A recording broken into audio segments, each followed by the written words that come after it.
Assalamualaikum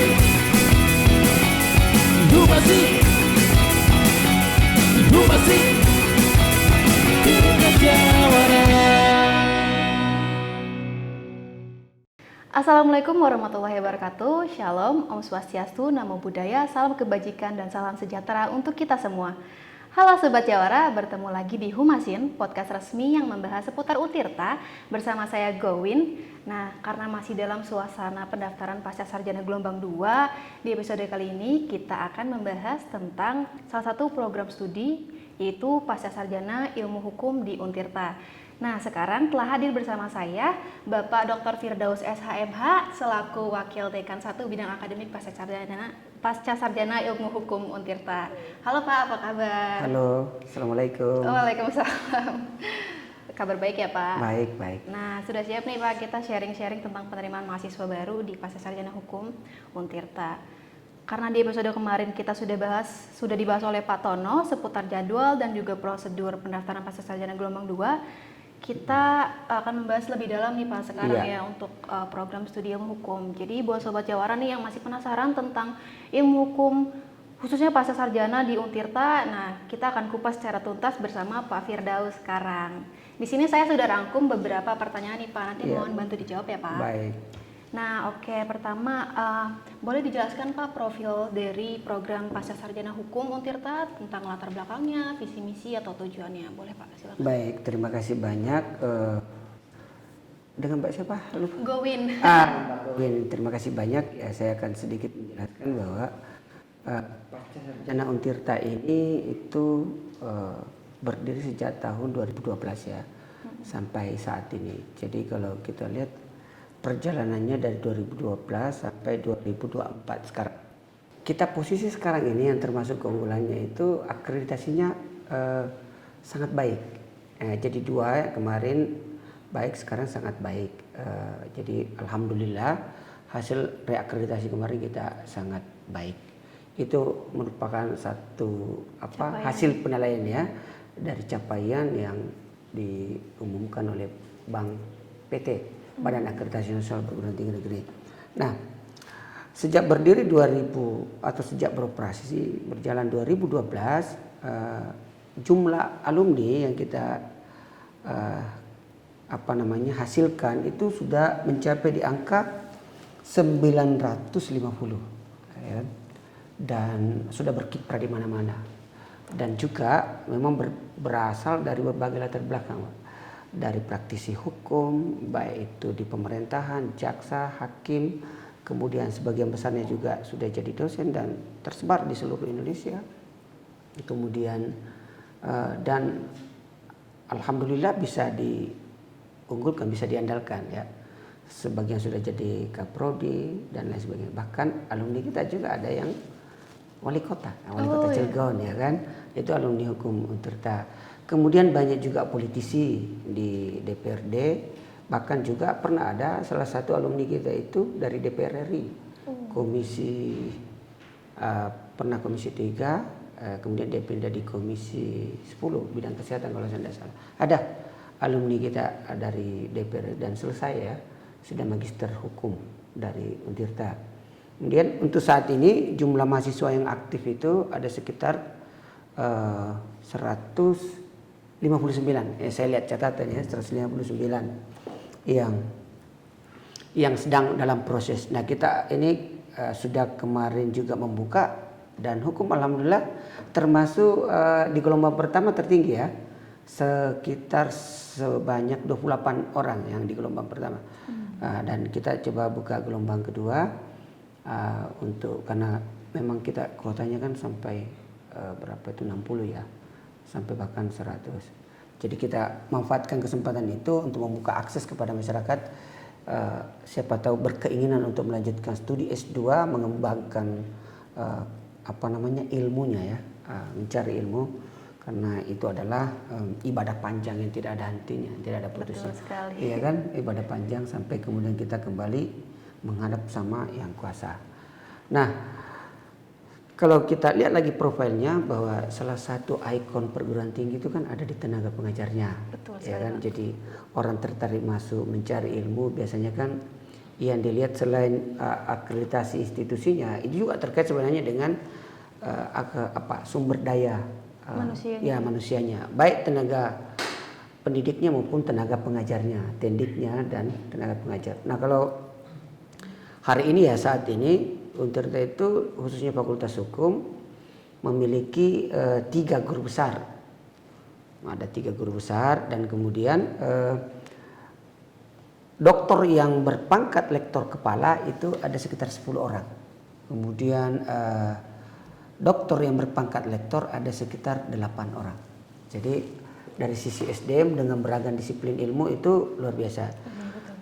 Itu semua berasal dari perguruan tinggi yang juga bisa diandalkan ya untuk menjadi tenaga akademik dari perguruan tinggi dalam negeri sebagian besarnya, dan yang kedua dari perguruan tinggi di luar negeri. Ada yang dari Belanda, ada yang dari Jepang, ya padekannya sendiri dari Jepang, ada yang dari Malaysia. Jadi beberapa lagi yang akan berangkat untuk studi lanjut. Jadi alhamdulillah ada yang beberapa baru selesai. Jadi dari segi itu ya sumber dayanya insya Allah akan terus, dan ke depan ini kalau kita petakan sumber dayanya Mbak, ada beberapa lagi yang kita yang dari lektor ini tadi sedang kita proyeksi untuk jadi guru besar. Ada beberapa orang yang sementara pengusulan. Jadi potensi guru besarnya akan bertambah. Itu akan mendukung proses penyelenggaraan pendidikan di pasca sarjana Untirta. Bapak-bapak, ibu-ibu ya dimanapun Anda berada perlu tahu bahwa Fakultas Hukum atau program pasca sarjana hukum itu sudah dibawa Fakultas Hukum, tidak lagi dibawa pasca sarjana ya Untirta, tapi dibawa Fakultas Hukum karena itu tadi monodisiplin. Yang multidisiplin itu dibawa pasca sarjana Untirta. Sedangkan yang monodisiplin itu semua dikembalikan ke fakultas masing-masing. Nah, itu kira-kira gambaran singkat mengenai profil ya. Kemudian sarana prasarananya. Nah, sarana prasarananya itu ada 2 tempat untuk Fakultas Hukum, satu di Pakupatan di sana, di Jalan Pakupatan, Kabupaten Serang ya, Kota Serang, Provinsi Banten, dan di kampus Sindang Sari. Rata-rata saat ini kalau ujian proposal ataupun penerimaan, seleksi penerimaan kita pusatkan di Sindang Sari. Nah, sehingga sementara ini untuk perkuliahan masih di Pakupatan, ada di lantai 2 ya, dan ada 2 gedung, di gedung D dengan di gedung A untuk kita pakai kuliah pasca. Dan itu insya Allah cukup representatif untuk kuliah pasca karena sudah dilengkapi sarana dan prasarana yang memadai untuk menunjang proses pembelajaran yang baik. Itu kira-kira Mbak sementara ini informasinya ya. Nah kemudian ada ini nggak sih Pak, apa kayak keunggulan utama dari program pasca sarjana hukum Untirta? Apakah ada penawaran menarik gitu Pak? Kan kalau sekarang saya tahu ada program fast track tuh Pak. Iya. Kan tadi katanya hukum itu ada di bawah naungan Fakultas Hukum ya. Benar ya. Kalau ada program fast tracknya gitu nggak sih Pak? Ya, untuk sementara ini ada fast track. Ada. Akan kita buka. Cuma kan masih kebijakan itu kan kalau fast track adalah anak-anak yang sementara menempuh kuliah studi S1 yang kemudian tingkat akademiknya baik, ada syarat tertentu, IPK-nya baik, itu kemudian ditawarkan.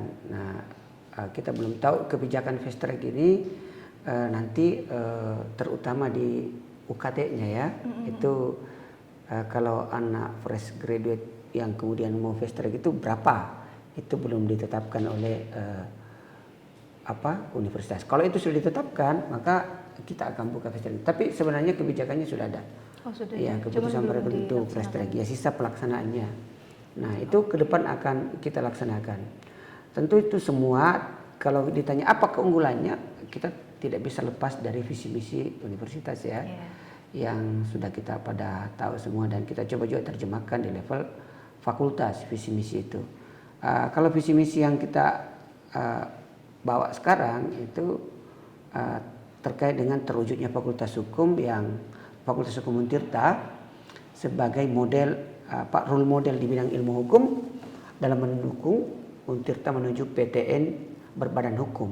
yang unggul, berkarakter, dan berdaya saing global tahun 2030 ya. Nah itu kira-kira, dan tentu kita tidak bisa lepas dari nilai-nilai kejawaraan yang diusung Untirta sebagai nilai-nilai kearifan lokal, tapi sesungguhnya juga bermuatan global ya. Kemudian di Fakultas Hukum sendiri kita tambahkan Sultan Jawara ya. Apa itu Sultan Jawara yang akan kita terjemahkan ya, kita berharap bahwa mudah-mudahan ini juga menjadi nilai dan bekal, bisa menjadi soft skill lah bagi anak didik kita ketika nilai-nilai itu kita sampaikan ke dia dan menjadi guidance dalam mengelola hidup, mengelola ilmu yang dia dapatkan di Untirta, mengelola diri dalam mengabdi untuk kemajuan masyarakat, bangsa dan negara. Apa saja itu? Kan kalau kita berangkat dari Jawara, ada jujurnya, saya pikir itu sangat penting untuk membangun karakter dasarnya ya. Kemudian ada amanah, ada wibawa. Kan pasti kalau orang amanah, wibawanya dengan sendirinya muncul. Betul. Jadi nilai-nilai filosofi yang bernilai sosiokultural kebantenan ini menurut saya sangat penting. Kemudian wibawa, apalagi Mbak? Adil ya. Kemudian religius, dan kemudian akuntabel. Jadi satu prinsip yang sangat luar biasa kalau itu diresapi, diterima dengan baik dan disampaikan ke anak didik, akan menjadi spirit tersendiri dalam melakoni kehidupannya, mengamalkan ilmu yang dia dapatkan di Untirta. Kemudian yang kedua, kita tambahkan Sultan. Sultan ini kita tetap berada dalam bagaimana anak-anak kita tetap sederhana, sahaja ya. Jadi jangan sampai berilmu itu bukan semakin tunduk tapi semakin jadi ilmu padi. Makna dari sahaja ini. Karena kenapa? Untuk kita amalkan. Apa artinya kalau kita berilmu tapi tidak punya manfaat ya. Betul, dan sekali. Untuk bermanfaat butuh dukungan perisai hidup yang disebut bersahaja. Yang kedua adalah ya unggul. Itu bagian dari nilai keunggulan kira-kira, menguasai ilmu, jawara ya sudah bersahaja, wah pasti unggul. Kemudian kepemimpinannya, leadership, kemudian takwa, aman, dan selalu mengedepankan akal sehatnya dalam melakoni apapun dalam kesehariannya. Nah dari visi misi ini kita berusaha menerjemahkan, menurunkan dalam termasuk desain kurikulum di pasca sarjana Untirta. Itu kira-kira. Jadi kalau kita bicara keunggulannya, ya kita nggak bisa terpisah dari doktrin-doktrin yang ada, yang kita gali, yang diambil dari sosio-kultural Banten. Itu kira-kira yang kita tahu hari ini dengan Jawara. Jadi Jawara itu bukan jagoan seperti yang kita bayangkan ya. Itu juga ada, tetapi ada nilai-nilai lainnya, religiusnya dan lain sebagainya. Juara dalam hal itu kira-kira, dalam ilmu pengetahuan. Ya, itu kira-kira kalau kita lihat. Ini nggak Pak, ada metode pembelajaran yang membedakan dari program lain nggak Pak kalau di hukum? Ya, untuk sementara ini metode pembelajarannya kalau kita tarik lagi kan tetap harus ke sana ya, sambil berkreasi. Dari sisi metode pembelajaran kebanyakan adalah mencoba mengantar dengan teori, konsep dan aplikasi dari teori itu sendiri ya. Ya, dengan melalui studi-studi kasus. Jadi setelah pendalaman teori, karena kan level pasca ya, memang upgradingnya itu ke teori, konsep dan bagaimana mengaplikasikannya, menggunakannya dalam memecahkan masalah-masalah yang dihadapi. Jadi kalau kita apa metodenya, tentu kembali ke satu penugasan, nah itu kemudian presentasi, kemudian ada studi dengan case method. Kan kadang-kadang kalau kita sudah bikin makalah penelitian, presentasi, maka tidak bisa lepas dari kasus-kasus dan teknik pemecahannya menurut teori dan metodologinya. Itu jadi alhamdulillah kalau kita mau menguji bagaimana kompetensi alumni yang kita lahirkan dari jumlah yang sudah kita lahirkan 990, kita bisa lihat kiprahnya hari ini di mana-mana. Hampir di semua level kehidupan ya. Kalau kita mau identifikasi satu-satu, kayaknya cukup panjang dengan 950 itu. Tapi garis besarnya di hampir semua profesi. Kalau kita bicara pebisnis juga ada pebisnis. Kalau kita lihat, kalau kita bicara praktisi juga banyak sekali. Kan bahkan memang banyak praktisi. Yang kedua kalau kita bicara ilmuwan ya banyak juga yang jadi dosen. Baik itu di perguruan tinggi swasta maupun di perguruan tinggi negeri. Seperti umpamanya ada yang menjadi dosen di Universitas Andalas, ada alumni dari ya ada. Kemudian ada yang di Universitas di Unsera, hampir alumni Untirta semua tuh. Bahkan saya yang kemudian saya pembimbingnya sebagian, kemudian ada juga di Universitas Pamulang nih, ada juga. Jadi ada beberapa ya yang sudah memang membidangi di disiplin ilmu, di praktisi pengacara juga banyak, bahkan banyak lagi alumni yang masuk lagi di S2. Tentu tidak lepas karena kerasa manfaatnya, dampaknya di dalam lingkungan di mana tempat mereka mengabdi. Itu kira-kira sehingga sebenarnya itu yang menjadi market. Belum lagi yang di birokrasi. Dari Jakarta ada pengacara dari Jakarta juga ada yang masuk ke Untirta, dari Tangerang. Birokrat banyak di provinsi, anggota DPR, penyelenggara pemilu, itu masuk semua di Untirta. Jangankan itu, ya dokter hari ini itu banyak yang ngambil S2 di Untirta, sudah banyak. Ada yang wakil direktur rumah sakit, ya, kemudian birokrat di entah itu di provinsi Banten, di KB dan lain sebagainya. Jadi ini tersebar. Bahkan ada wali kota begitu ya, wali kota di provinsi Banten ini, ya. Politisi banyak, anggota DPR banyak juga hari ini.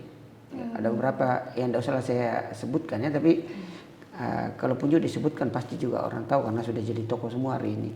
Kalau dilihat dari track recordnya bagus semua ya Pak? Iya bagus ya. Nah kalau di pasca sarjana hukum Untirta ini ada ini nggak sih Pak kayak beasiswa gitu?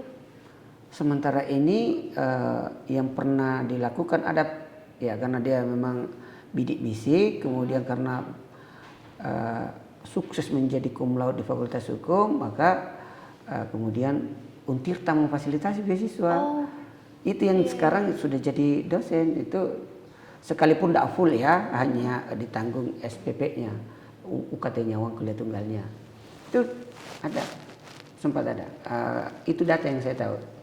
Ada. Saya nggak tahu nanti ke depan dengan fast track ini, dengan potongan UKT mungkin jadi anak-anak yang handal secara akademik di S1 dengan standar IPK tertentu, dengan memotret mungkin per semesternya kestabilan IPK-nya apakah terus mengalami peningkatan. Nah itu kan sementara dirumuskan sekarang ya kriteria itu, dan ya mudah-mudahan ke depannya ada kebijakan soal UKT-nya, karena kan tentu S2 untuk sementara ini itu di Fakultas Hukum 8.500.000 jika saya tidak salah. Nah tentu kalau anak S1 karena prestasinya ya tentu harus diapresiasi ya. Apakah tetap SPP-nya sama dengan UKT dikala dia di S1 atau nambah sedikit karena bagaimanapun naik grade-nya ya. Kemudian ruang dan peluangnya tentu dengan selesai di S2 lebih besar dibanding di S1, sehingga berkorban sedikit tentu itu saya pikir juga tidak ada masalah. Ya, itu harapannya sehingga betul-betul keberadaan pasca sarjana Untirta dirasakan dampaknya oleh masyarakat. Demikian kira-kira. Nah tadi kan Bapak sebutkan pasca sarjana ilmu hukum ini ada di Pakupatan sama Sindang Sari ya Pak.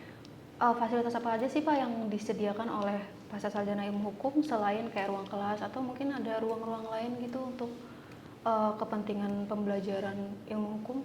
Kalau andaikan nanti diperlukan, kita punya laboratorium di kampus Sindang Sari ya, dengan fasilitas komputer yang lengkap.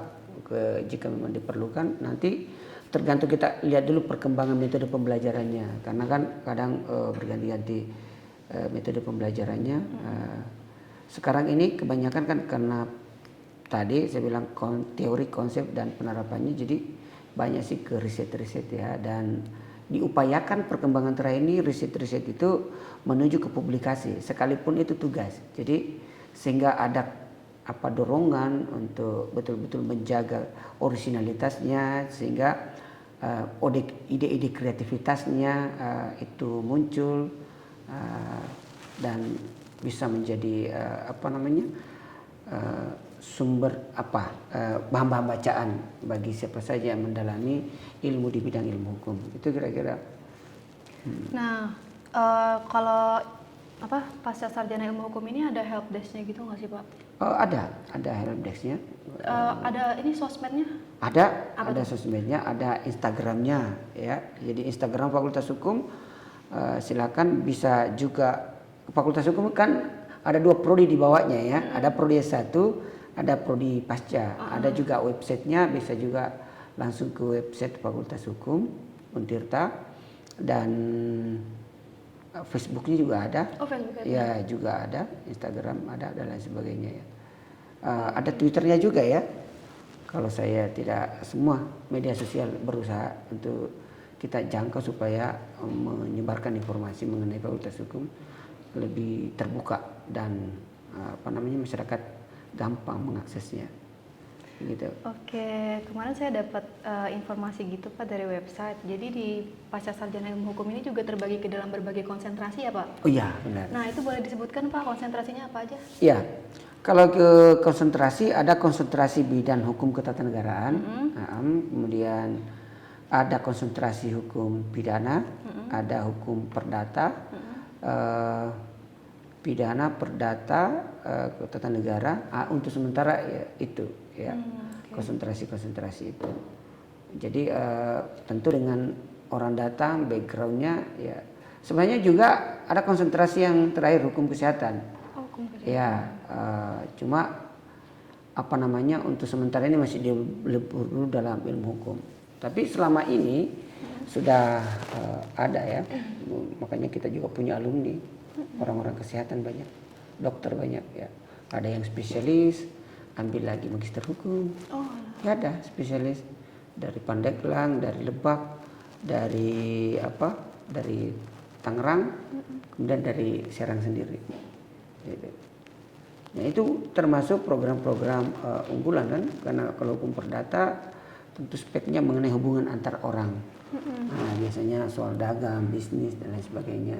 Sedangkan hukum tata negara lebih ke soal-soal pemerintahan, struktur pemerintahan, penyelenggaraan pemerintahan dan lain sebagainya. Di dalamnya ada hukum administrasinya, gitu. Jadi banyak space lah. Itu rata-rata dari Pemda yang ambil ke situ, pemerintah daerah, dari politisi. Sedangkan pidana kebanyakannya jaksa, ada juga terbagi-bagi ya, advokat, pengacara itu. Ada yang ngambil pidana, ada yang ngambil perdata, ada juga yang ngambil tata negara. Gitu. Jadi tergantung passion dari setiap calon mahasiswa ya, dan mahasiswa itu sendiri. Karena semua sudah punya rata-rata ketertarikan. Nah, kita sisa siapkan bahwa di sini ada. Kedepannya sangat mungkin dibuka juga konsentrasi baru ya. Gitu kira-kira Mbak.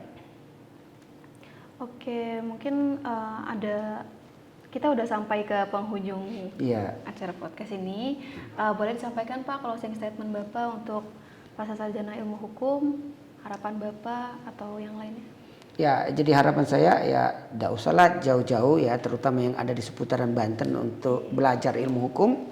Silakan datang ke Fakultas Hukum, program pasca sarjana Untirta untuk mendalami ilmu hukum ya. Kita ketemu di situ, berjumpa di situ dengan tenaga-tenaga akademik ya, tenaga-tenaga pengajar yang handal, bisa diandalkan, insya Allah. Jadi silakan datang, silakan mendaftar, coba atau kalau kurang yakin boleh berdiskusi dengan alumni-alumni yang sudah keluar dari pasca sarjana Untirta. Karena kan saat ini ada di mana-mana ya, ada di pemerintahan, ada di penegak hukum, bahkan dari Polda juga banyak, polisi juga banyak. Lupa tadi sempat disebut.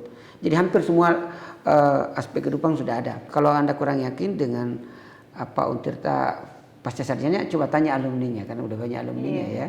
Kedua, datanglah berdiskusi dengan dosen-dosennya, karena tadi ini semakin banyak bertambah, baik dari dalam negeri maupun dari luar negeri. Insya Allah bisa diandalkan.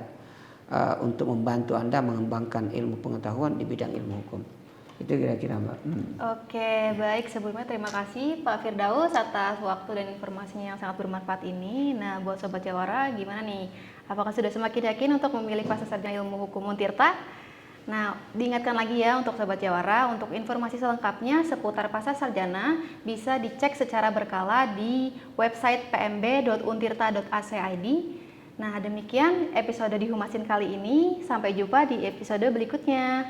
Untirta Jawara. Humasin, Humasin, Humasin, Untirta Jawara.